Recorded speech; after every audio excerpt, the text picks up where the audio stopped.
Welcome to the Brian Buffini Show, where we explore the mindsets, motivation, and methodologies of success. Here's your host, Brian Buffini.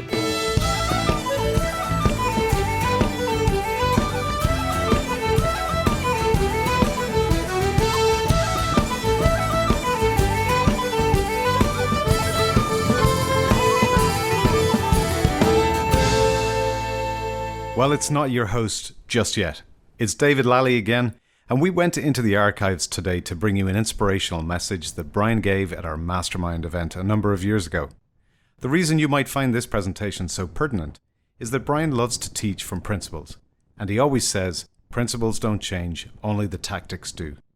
The title of this message is A Setback is a Setup for a Comeback. This was true coming out of the last recession, and will be true coming out of this pandemic too. We hope you enjoy. Will there be setbacks in your life in the years to come? Yes or no? Yes. So what we're going to do here to start with is we're going to kind of diagnose and pull apart what it looks like, what a setback looks like, what a comeback looks like. And we're going to start pulling it apart. We're going to diagnose how to do it, what it looks like, and what we need, so that we have tools in place, because you're going to need different tools for different times. You're going to need different skills for different seasons. There are different challenges with different comebacks. Some of them, they're self-imposed setbacks. Is that true? Then there's things that are total blindsides. You never see them coming. Those things that happen in life. The car wreck. Buddy of mine's going and he's diving and he jumps in and breaks his pelvis. Okay? Just changes everything. Changes your work, changes your life, changes your body, changes your health, changes your attitude, changes your mind. So boom. Just things happen. Health issues, financial issues. Something happens to a family member, a loved one. Things in the greater economy, communities. Okay? There's things you could do differently, but, when our house burned down, Southern California had a fire it hadn't seen in 100 years. Okay, there's things that you just are not prepared for. Okay? And so there are different comeback strategies and plans needed for different types of setbacks, different seasons, and different types of setbacks you have in different seasons. And so this is what we're going to do. We're going to pull it apart, and we're going to equip you. Are you guys game for this? So we're going to get to work. We're going to go hard right now. If you're ready, Sam, ready? Come on, here we go. A season of trial and testing. We've been through collectively a season of trial and testing, but again, there's seasons of trial and testing at all times. Seasons of tests and trial happen all the time. All the time. Some more severe than others. So what is a test?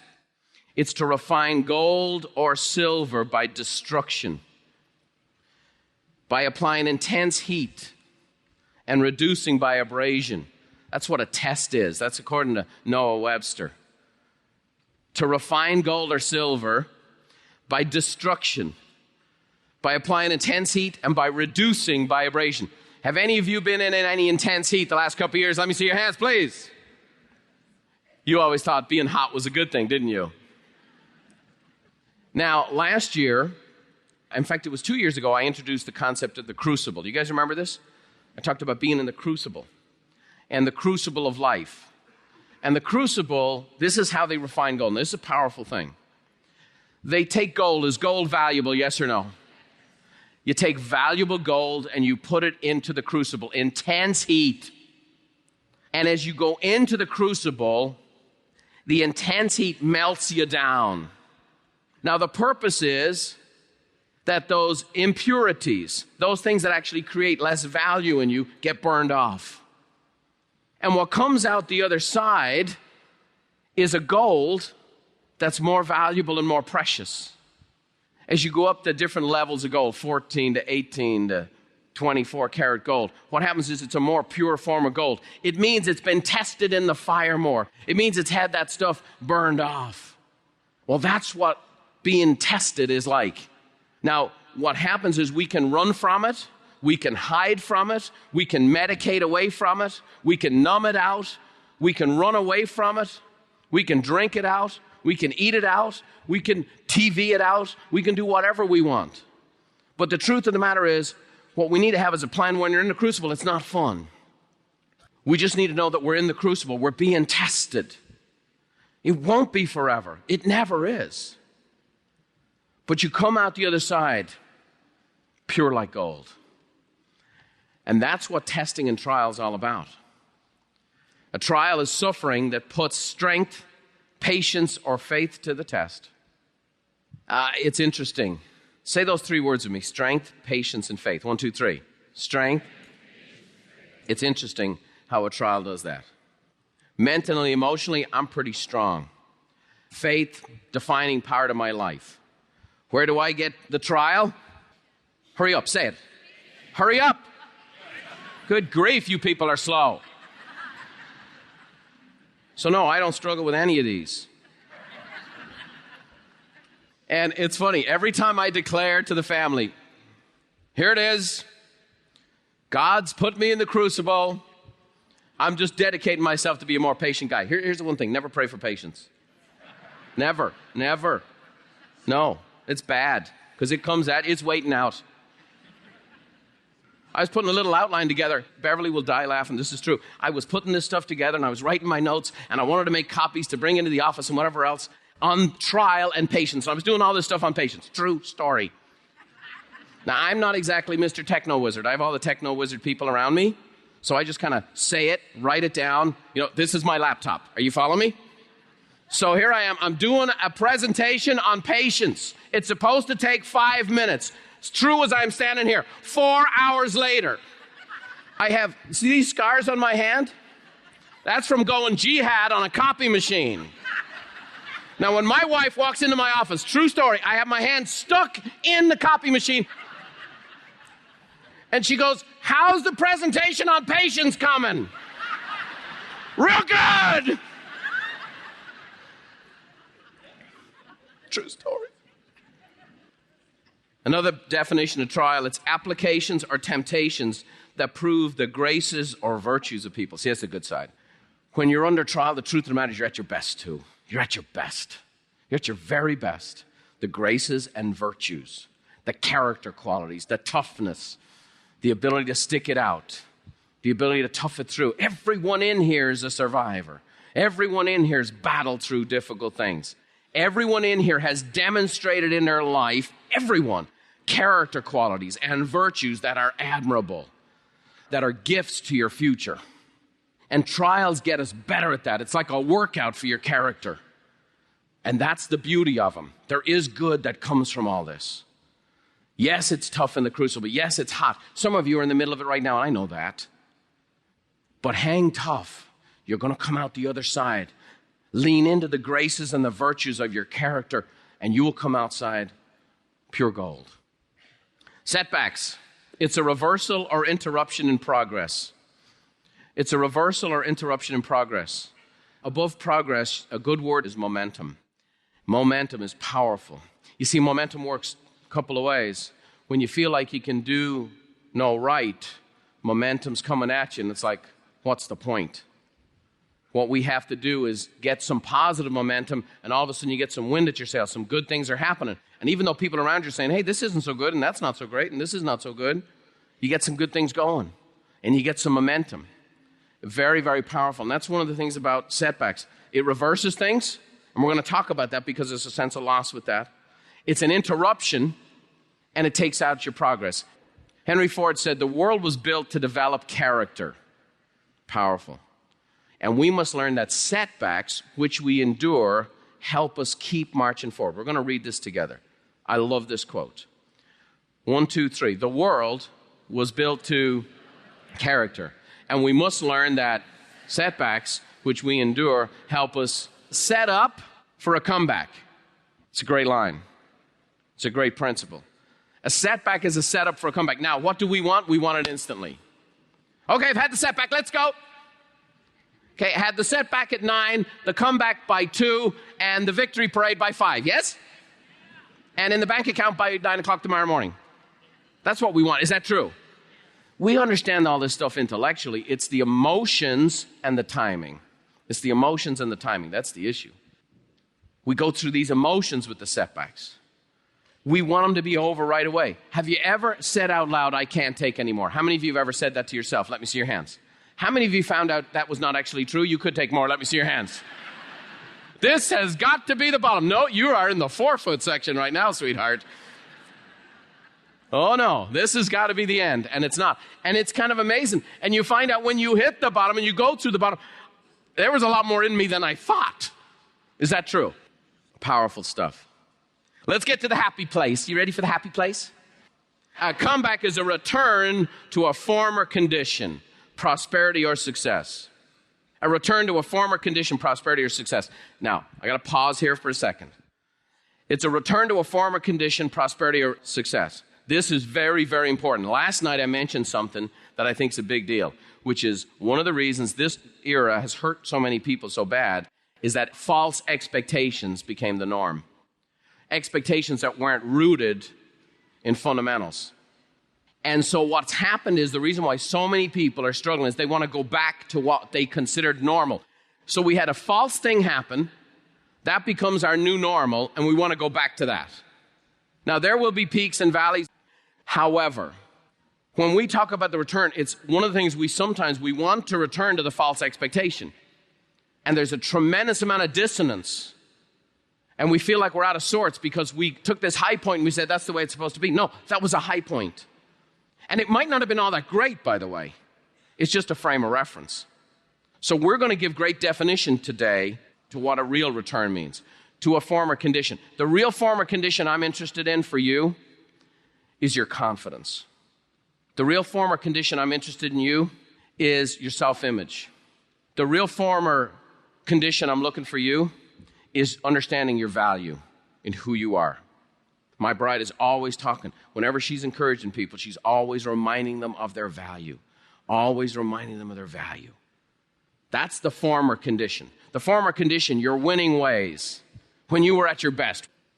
Another definition of a comeback is you come back sometimes to a place you've never even been. It's a resurgent, an improvement, or a rediscovery. An insurgence, an improvement, or rediscovery. Resurgence, there's a movement to that word, an energy to that word, a resurgence. It's like a wave that has power to it. Improvement, you get better. I mean, what's the point of going back if you don't get better? Or a rediscovery. You know, as we go through life, we go through different seasons. When your kids are little, you see all these gifts and abilities in them, and we had those things as well. And as life goes on and we get busy, sometimes certain things got to get put on hold. Things get pushed to the side. Sometimes skills and abilities and gifts we have, they get pushed to the side, and sometimes it creates a dissonance. Now, I think it's okay to say, hey, for right now, this has to go on the side. But it's also, as we go through these things and we come back around, sometimes it's great to go rediscover those gifts and those abilities and those dreams and those hopes and go use them for the future. Let me tell you a little comeback story. 1993, Edinburgh, Scotland. Guy walks out in the middle of the night, leaves his wife and 2 kids. She's a homemaker. She goes on welfare. Has to move in with her sister. So they're living in one room in her sister's house, her and her 2 kids. Decides, okay, I need to get a job. I'm going to become a teacher. And even though she had gone to college to become a teacher, she had to take a year to get her teaching certificate. So she goes back to school to get her teaching certificate for a year while on welfare. Starts writing because writing was her dream as a kid. Her dad had championed her. You got a gift. You're a writer. You need to write. But her dad had passed. Got married, had kids. She starts writing on welfare, getting her teaching credential. Writes a book, sells her first book for $4,000. At the end of that year, gets her teaching credential, goes teaching full time. And at night, enjoyed the process, and the $4,000 helped pay some bills. So she writes another book, sells that book for $12,000. In her 3rd year, she's teaching full-time, writing at night. Her 3rd book sells 5.8 million copies in its first print. Reprint, another 1.5 million. Gal's name? JK Rowling. Most books sold in the world in the last 5 years. Movies that have been made from her books, $1 billion. Here's a great quote from JK Rowling. Anything's possible if you've got enough nerve. Anything's possible if you've got enough nerve. Now, understand that when people quote things, it's because the things they've learned, embodied, or have to come to embody. So guess what this was a big deal for her to do? For her to write a book was a nerve. You got some nerve. That's what she was saying to herself. I guarantee you. Who are you to be writing books? You got some nerve. And you know what? It turned out she did.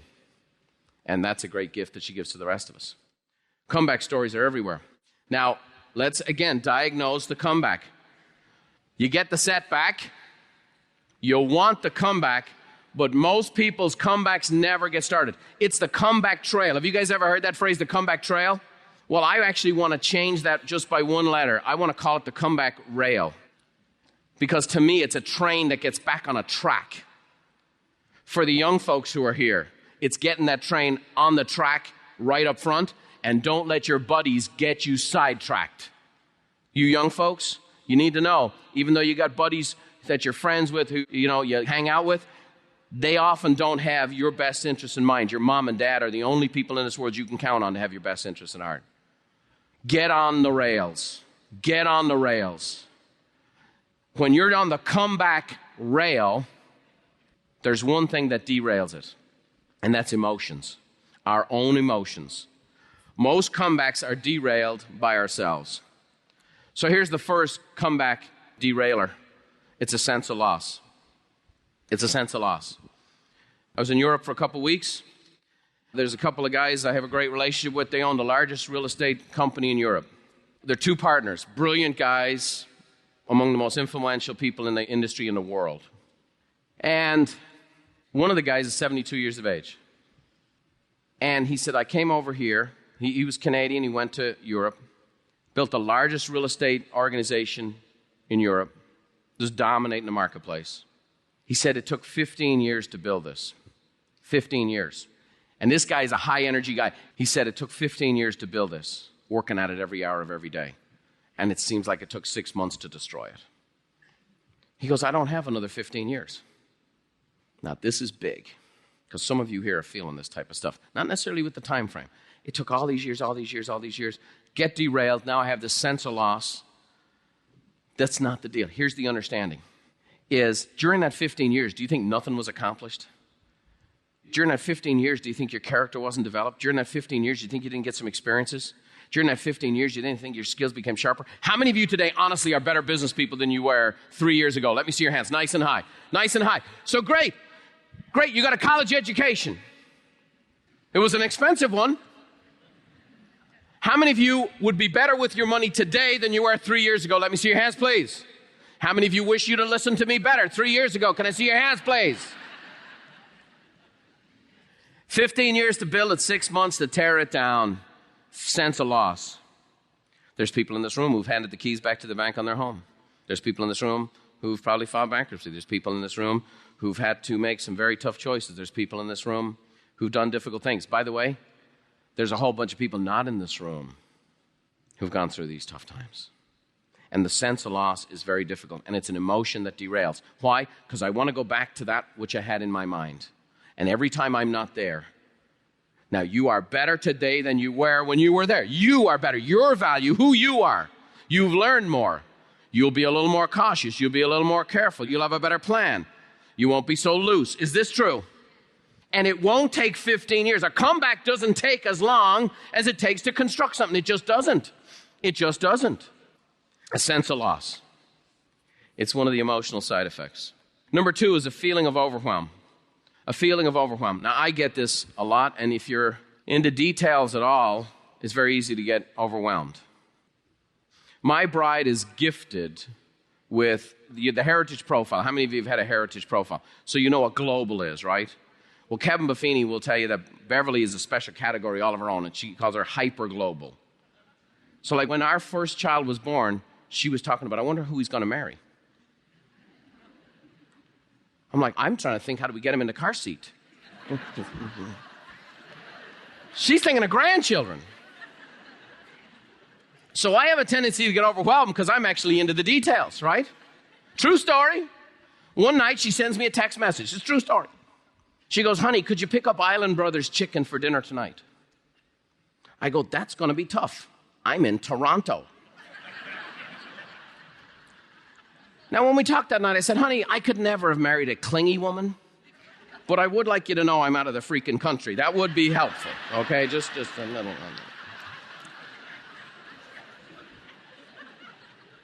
So Mama, she doesn't get overwhelmed. I tend to get overwhelmed. And when you feel like you've had a setback, when you feel like you got a lot to overcome, when it's like, oh man, I've taken these body blows and this is how far I have to go. Here's how much I owe. Here's how much I weigh. Here's how bad it seems to be with my kids. Here's what's going on with my family. Here's what's going on with my career. Here's what's going on. And then you get into the other stuff. But we get all screwed up about a lot of things. Is that true? So I'm going to go back to give you one of the great gifts that I was given. And again, I'll mention many mentors here. Dr. Alex Lackey, the late Alex Lackey, he did some remarkable things for me. He would say, you know what, Brian, let's say you got a big block of cheese. And he says, think about that stinky French cheese, like the bad cheese. And he goes, that's the size of your problem. He says, your problem is you want the details and you want them quick. Now, he was diagnosing me. He says, so you want to fix it, but you want to fix it now. And he says, because of that, it raises tremendous stress for you. And he says, your chances of success are very low. He said, here's all I want you to do. All I want you to do is focus on this. Knock one hole in it, that's all. Just one hole in it, just that. He said, forget that anything else exists. Now, he says, this should be the most important stuff. This should be number one or number two. And that's what you got to focus on. Forget that anything else exists. He says, you can't control the whole thing. You can't do it all. There's only so many hours in the day. You only have so much physical energy. You only have so much capabilities at this time.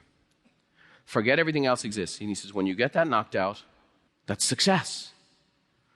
And he said, then we go for this one. And that's success. Now, I can tell you this sounds bizarre, and everyone's got to find their own little rhythm to it. But I have staged personal comebacks by cleaning up my desk and office. But what's happened is, for sometimes, because I'm a guy who likes to have his workspace in a certain way and so on and so forth and whatever else, and lock the door so kids can't come in, do the whole thing. One thing, boom, I got one thing. And now I'm set up. Okay, I got one thing done that was important to me. Now, it's not the highest priority thing maybe, but now I got one thing. Now, in this case, it might be a small little piece of the cheese. Does that make sense? Now I can actually go, okay, now what's the most important thing? Because sometimes those small things are the things that actually derail you. Is this making sense? Neat quote from Og Mandino, and I've quoted a lot of quotes here. It says, sound character provides the power with which a person may ride the emergency of life instead of being overwhelmed by them. Sound character provides the power with which a person may ride the emergency of life instead of being overwhelmed by them. Sound character. See, that's what tests and trials do. The truth of the matter is this. Let's be honest. In our culture today, we want a pill to fix it. We want an infomercial type fix. That's what we want. And the thing about it is we don't want to work on our character. We just want the outcome. We want the details. We want the payoff. But all of this stuff is character-based. We get this overwhelm. We understand. Character is the key. Number 3, a feeling of apathy. A feeling of apathy. Nothing I do makes a difference. Nothing I do makes a difference. I think there's a hopelessness that comes with that. We got to get our head out of the sand. We got to get in the game. The next emotion that derails a comeback is a constant frustration. Constant frustration. And this again, now we build it all together. We've got the false expectations. We're looking for a return to that. We've had the trial, and by the way, the heat keeps coming. There's a feeling of overwhelm, sometimes a little apathy, and it's just this constant frustration. And you find yourself complaining. You find yourself, this was wrong and that's wrong, and the attitude that we talk about starts to sink. Now, again, attitude alone is not enough. Zig Ziglar is the first guy to tell you that. Zig says, negative thinking will allow you to do everything. Positive thinking will, but positive thinking will let you do it better. Does that make sense? So you can't just positive think your way out of this. But you have to know that the constant frustration and the negative energies, it's a drain. Energy is the key. Emotion is the key. Having your fire and your purpose is the key. And if you have a drain that's draining off your energy, and it's draining off, and here's the thing, the negative emotions drain off the good emotions. That's a key thing. The negative emotions, they take the good emotions away, and you need the good emotions to be good. You need the good emotions to stay tough. You need the good emotions to stage your comeback. You can't have a comeback run on negative fuel. Now, some people will start one. All right, I'm mad. I try to get into my jeans. That's it. I jumped off the mantelpiece, still couldn't get him past the knee. That's it, I've had enough. So you can start with a negative emotion, you can't stay with a negative emotion, you can't grow with a negative emotion. Is this making sense? Number 5, the feelings of depression. I'm just going to touch on this. I'm not going to get into pop psychology one way or the other. What I know right now is the radical increase in the medication that's being pitched out in America right now. And I just want to clarify one thing. I want to give you the definition of a feeling of depression is different than depression. It's feelings of dejection and hopelessness. It's low in spirit. Okay? Feelings of dejection and hopelessness, low in spirit. Now, I'm not getting into any of the biochemical stuff. I'm not getting into any of the serious things that go on in people's lives, all the way up to mental illness. I'm not getting into any of that stuff. But I'm just going to say this. Here's what I want you to know. You can be a positive person, a fired up person, enthusiastic person on the comeback trail, living your life in coaching, doing whatever else, coming to a seminar fired up, and have feelings of depression. That's not something you need to hide. I need to take my ribbon off for a few months. Those are human emotions. It's a feeling. It's a feeling. Now, sometimes it's not fleeting. And a feeling of hopelessness is that everything I do doesn't seem to work out. I finally said, okay, I'm going to do something. And sometimes when you decide to move forward, a next short setback comes and it's like, and I think the dynamic is that we can be consistent. We always won't be happy. We're going to talk about where the sources of our joy come from. Joy and happiness are two separate things. Is everybody with me on this? Joy is connected to purpose. Joy is connected to what you value. Joy is connected to what you're all about, what you stand for, what you're striving for. Happiness is how you wake up and how the day goes. Are you guys with me, yes or no? A lot of people confuse the two. You can have great joy in your heart and have an unhappy day. If that makes sense, say aye. So what's the answer to depression? A feeling of depression. What do you think the answer is? It's hope. It's hope. And we're going to talk about how to have hope. Let's talk about what fuels a comeback.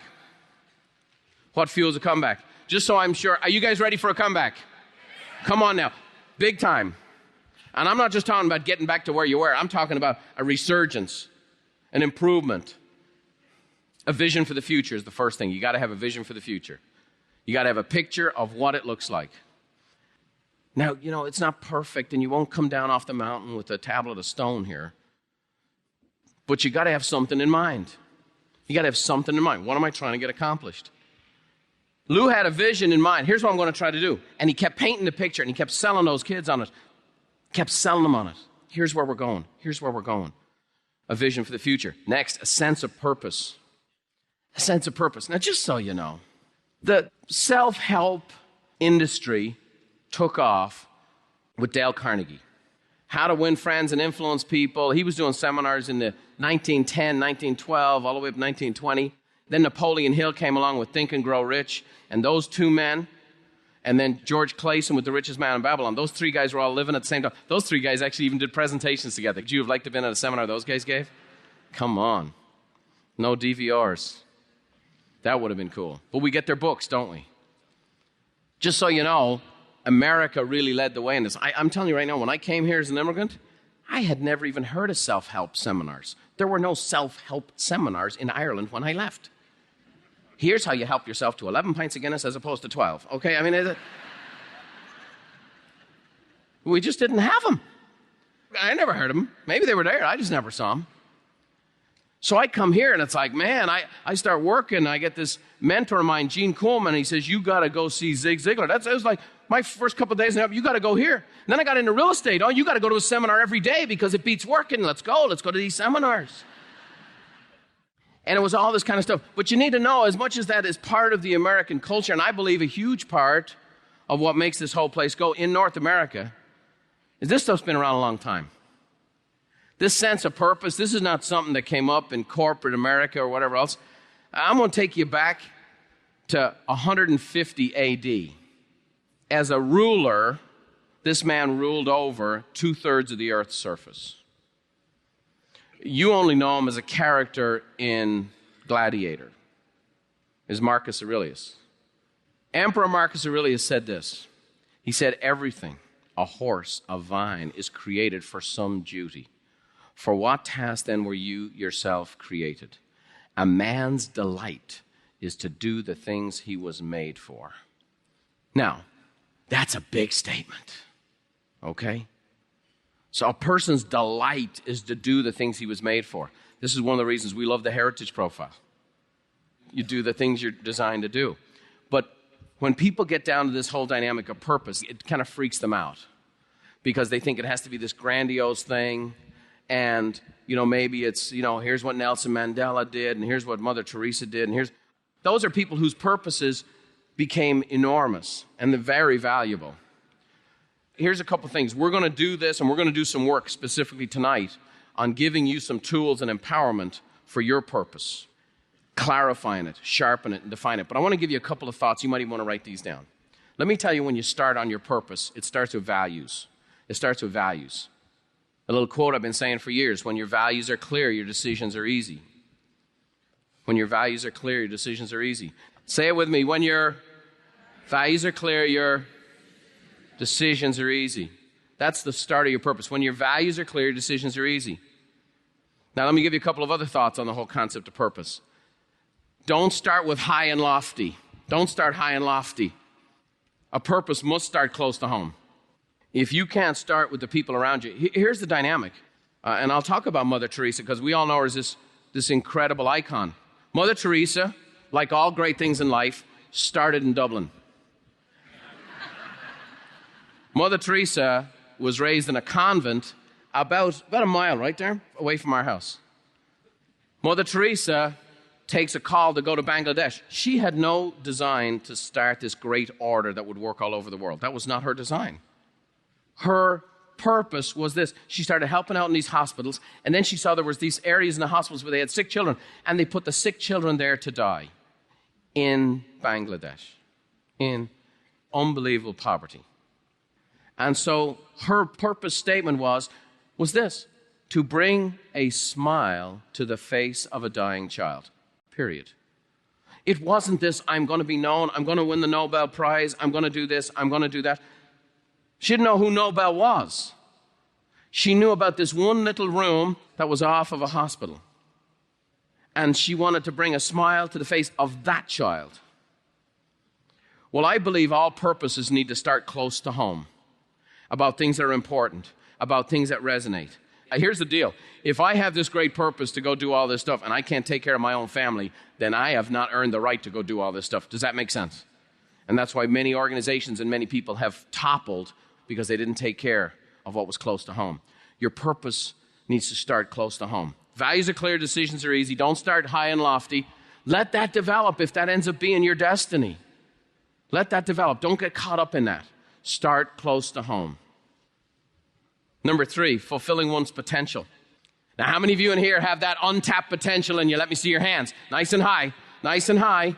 You have untapped potential means you have unused what? Talent. You want to get on the comeback trail? Talent fuels the comeback. Always. Talent. Now, talent to me is underneath this potential. It's talent, opportunity, and desire. We'll touch on these things. Talent, opportunity, and desire. You can have the talent, you can have the opportunity and the talent, but you got to have the desire. You got to be willing to do it. Why did I show you Rocky? Every time. Did he have the talent? Yes or no? Did his coach say he had the talent? Yes or no? Yeah, he did. Once he got the goal, which was his purpose, what did he do? He went to work. He went to work. You got to have the desire. And we'll talk a little bit about that. Everybody has degrees of desire. The key is, whatever level of desire you have, you got to get it all. You got to get it all working. You got to use it now. How many of you believe you're capable of more? Let me see your hands. Here's my question to you. Are you waiting for a bigger recession before you use it? What are you holding it on for? Oh, no, there's another big one coming. I'm just going to stay cool for right now. Would you agree now would be a pretty good time to bring out all the cannons, yes or no? Yes or no? Right now. If it's not now, when are you going to do it? When the humor strikes you? It doesn't work like that. Fulfilling your potential. Talent, opportunity, and desire. There's 2 things we found in coaching. 2 things. Number 1, people have blind spots. People have blind spots. I've used the illustration many times of the lady who came out of the bathroom, run into the seminar with her skirt tucked up, not wanting to sing. Have you guys heard me tell that story? We all got blind spots. We all got shortcomings. It's why we need people. It's why we need one another. We need one another to say, hey, you know what? You got a blind spot over here. And we do it in a gracious way. Do it in a truthful way. You got a blind spot over here. But the other thing that people are blind to is their gifts. People are blind to their gifts. Every bit as they're blind to their shortcomings. Because the gifts are just natural to you. It's just what you do. To the point you don't even think it is a gift.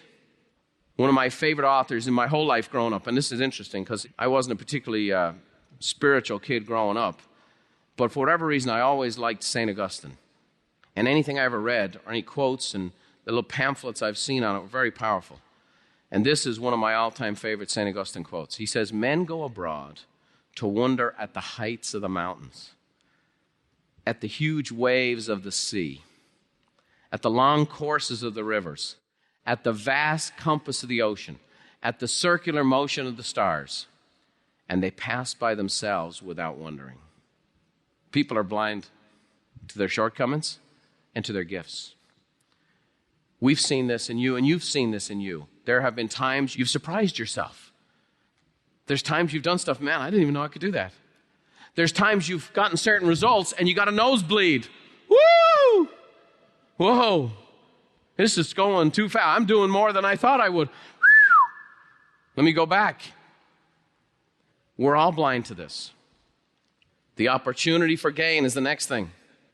The opportunity for gain.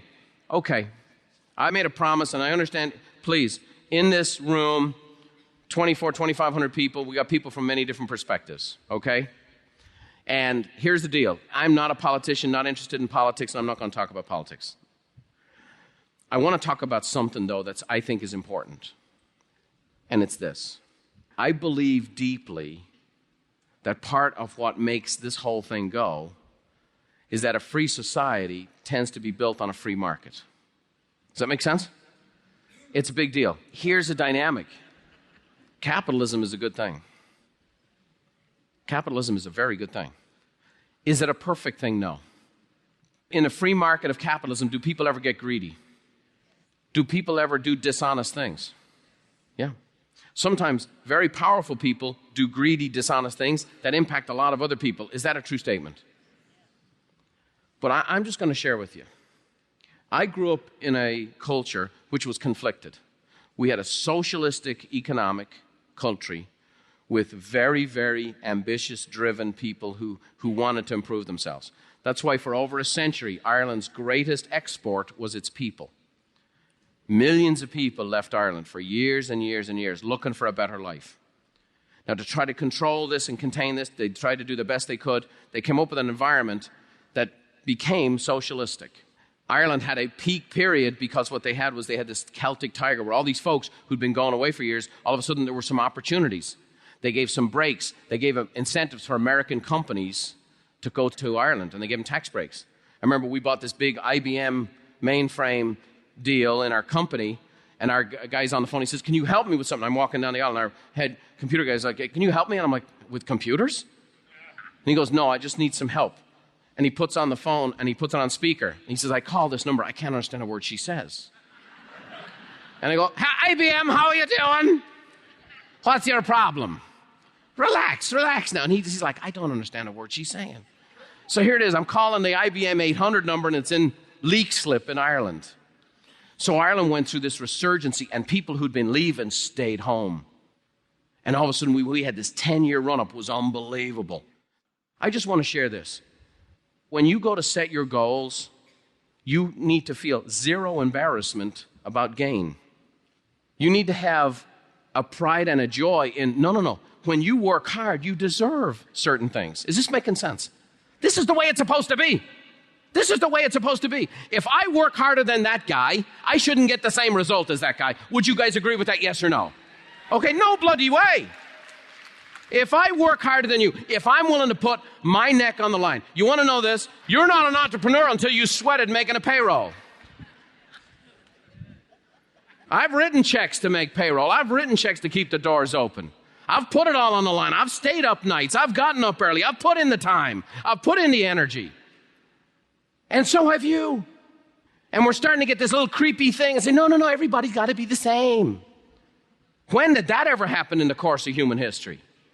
One of the things that made this place go is that people came here and they said, it doesn't matter who you are or where you come from.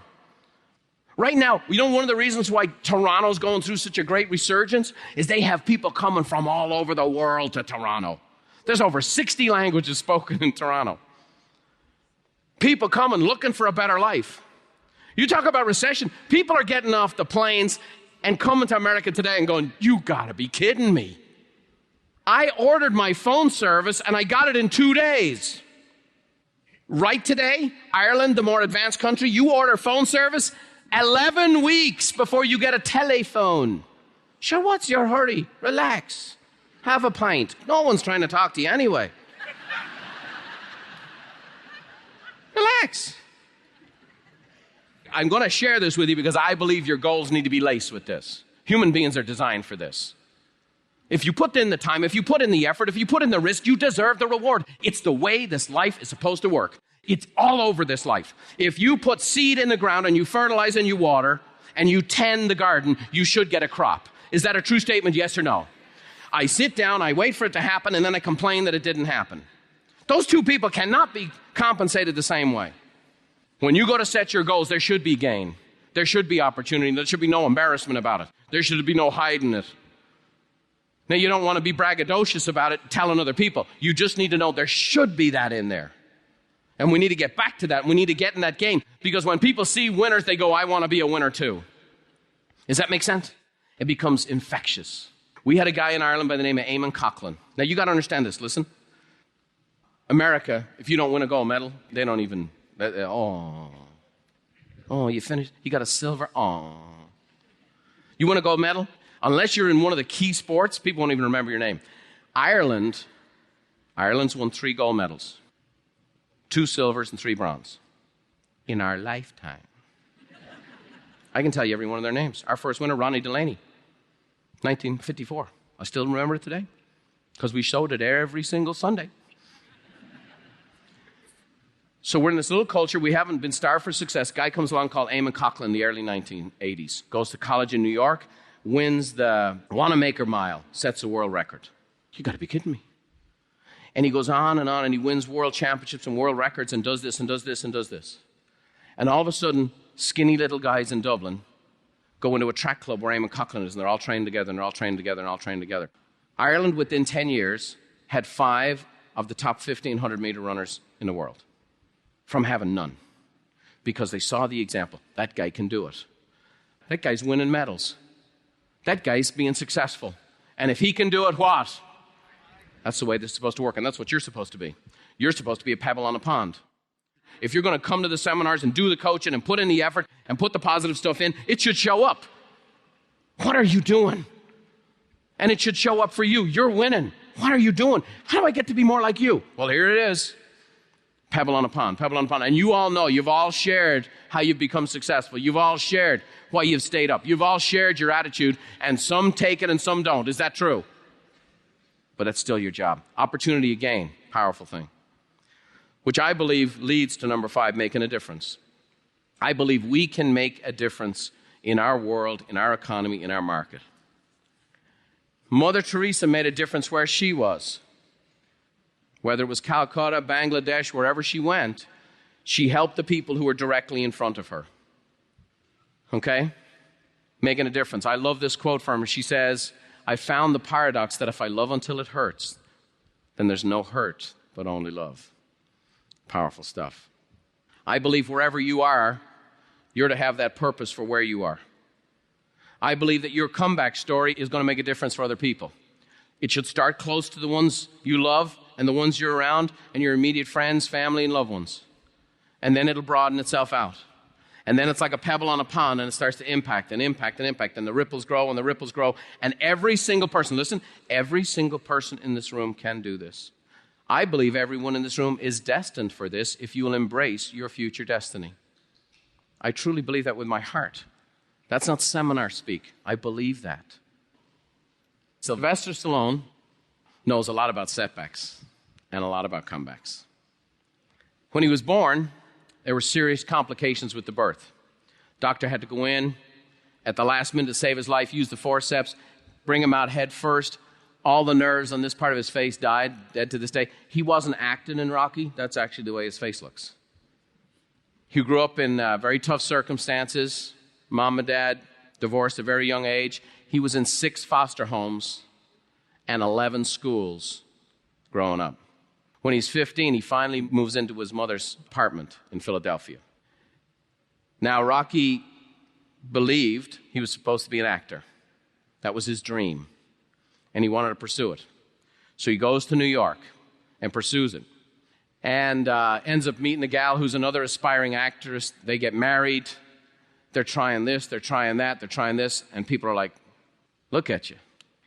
Now, I think he's a good-looking guy, but people were like, nah, we don't have a part for you. The way you talk, we don't have a part for you. And he kept striking out. He's washing dishes, he's doing this, he's doing that. And at the end of the couple of years, he and his wife divorce. He's by himself. He gets very down on luck. For a period of time, he starts buying into what other people say. When other people told him to stay down, he started to believe it to some degree. Because someone said, you seem to communicate stories very well, but maybe you're not designed to be an actor. So what he actually did was he started writing. And he actually wrote a script for a movie called Paradise Alley. Now, he sold the script. It was the first thing he made money at. He sold this script. He later made the movie years later. He sold this script for $100. You think he knows a little bit about setback and comeback?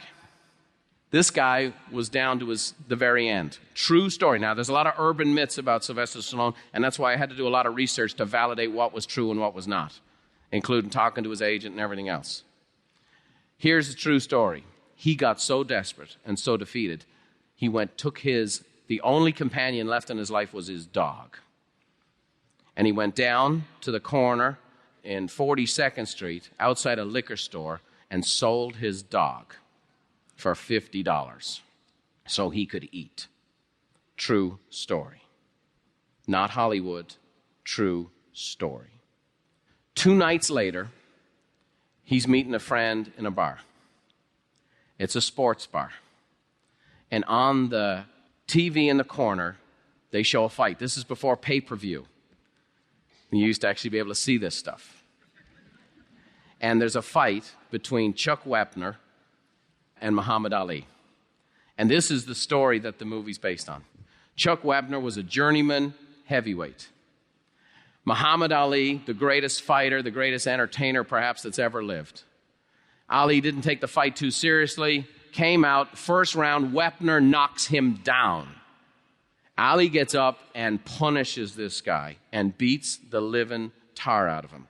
Round after round after round after round. He is battered, he is bruised, he's bloody. And he keeps on coming. And he keeps on coming. And he keeps on coming. And Sylvester Stallone is looking at this and he becomes stirred. Just stirred at watching someone else's courage. Over the course of the next 3 weeks, he goes to the New York City Library. There's writing materials for free, there's books for free, and they serve muffins in the morning. True. And over the course, it takes him 3 weeks. He's up all day, up all night, can't sleep, and he writes a screenplay for the movie Rocky. He takes the screenplay back to the people he sold the script for Paradise Alley for $100. They read the script, they love the script. True story, 1976, they offer him $150,000. Can you imagine how much that was? That's a lot of money today. One problem. What do you think the problem was? He says, I'm going to be the main character. He goes, no, not a chance. Look at you, talk funny. You got a strange looking mouth. You're a good writer. Be a writer. He's like, I'm an actor. I want to act. They go back and forth, back and forth. Listen to this now. He turns them down. True story. Heard it from the horse's mouth. They go back to him 3 weeks later. They offer him $250,000 in 1976 to a guy who just sold his dog. And he says, no, I ain't doing it. I ain't doing it. He says, if I'm not in this movie as this character, he says, I am this character. I know what this man lived. He's in Philadelphia. He's me. I am this guy. I'm playing this role. I'm going to be this guy. So they came back to him and said, all right, here's what we're going to do. We're going to make it. We think it's going to be a VHS type movie. We'll pay you $35,000 for the script. We'll pay you $23,000 for acting, because that was the lowest rate they could pay a full-time actor who was not an extra. Okay? So if you were a union actor and you were any kind of character, main character, but the lowest you could pay was $23,000. And we're going to take our offer off the table at $250,000. We'll pay you $35,000 for the script, $23,000 for acting. And he said, okay, that's fine. I just want 5% of the gross. And they said, well, it's not going to make any money at the box office. You don't get the VHS stuff. He said, fine. $200 million. $200 million bucks. It went on to become a $1 billion business. Rocky 1, 2, 3, 4, 5, 6, 7, 8, 9, 10, 11, 12, 13, 14, 15. Son of Rocky, cousin of Rocky, mother of Adrian. So let me ask you this. What do you think was the first thing he did with the money? He went down, stood on a corner outside the liquor store 3 days, 3 full days. The only thing he did during those days was work out and then go to the liquor store, go to the liquor store, go to the liquor store. Offers the guy $100, the guy says no. Offers the guy $500, the guy says no. Offers the guy $1,000, the guy says no. Now remember, he's only gotten 23 up front. There's a lot of discussion over what he eventually paid. He paid in the thousands and had to give the guy a part in the movie.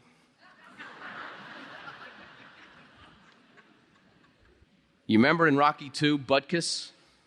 Butkus was his dog. This guy knew something about setbacks, this guy knew something about comebacks, and this guy kept certain principles that were true. I think that's a better story than Rocky. And I believe he was able to play that character because this guy knew something about comebacks. This guy knew something about setbacks. This guy wasn't handed anything with a silver spoon. This guy had to overcome. This guy takes a lot of criticism. He's not Laurence Olivier as an actor. He's not teaching classes in diction down at the local college. But it's amazing what happens when a human being knows who they are and what they are. He had a goal. He had a goal to be an actor like Rocky had a goal to go the distance. And it didn't matter what punches he took or what hits he took as Rocky, and it didn't matter how much money they offered him. That was going to derail him. That was going to get him off the track. Here, take this here. $150,000. A lot of money for a guy who just sold his dog. $250,000. He's sitting down at the table with people who paid him $100 for his previous script. This is what I know I'm supposed to do. We are going to put you on the track to knowing exactly in your life what you want, where you want to be, and what you're supposed to be doing. Not my definition of it, your definition of it. So when the punches come, when the hits come, it doesn't matter how many setbacks you encounter, how many blows you take, how many challenges you face, how much enticement there is to take you off track. You're going to stay on the rails. You're going to fulfill the purpose that I believe God has for you in your life. And you're going to be the comeback kid yourself. And then your responsibility is to go shine a light and help other people in their comeback. Sound good to you?